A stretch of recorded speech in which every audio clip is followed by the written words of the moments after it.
பாதையில் வழிநடத்தவும் அழைக்கப்பட்டிருக்கின்றோம்.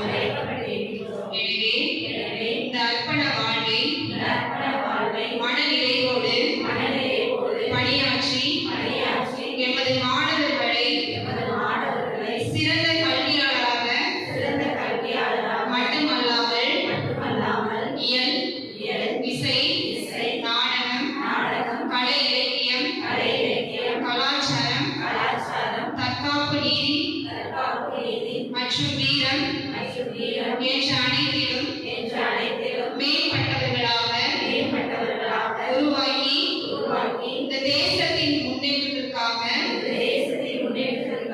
இறுதி வரை பாடுபடுவேன் என்று உறுதியளிக்கின்றேன்.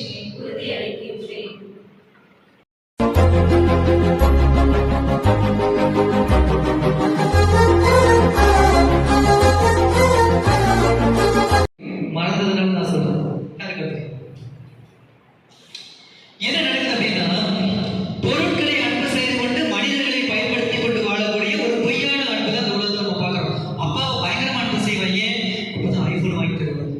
அப்பா சொல்றது காரணம், அவங்க நம்ம வளர்க்க முடியும், மனதளவில் அவரை ஒரு பலப்பட்டவராக வளர்க்க முடியல. தோத்து போய் கல்வியில சாதிக்க வச்சுட்டோம், வாழ்க்கையில சாதிக்க வைக்க முடியாது. காரணம் என்ன? கஷ்டம்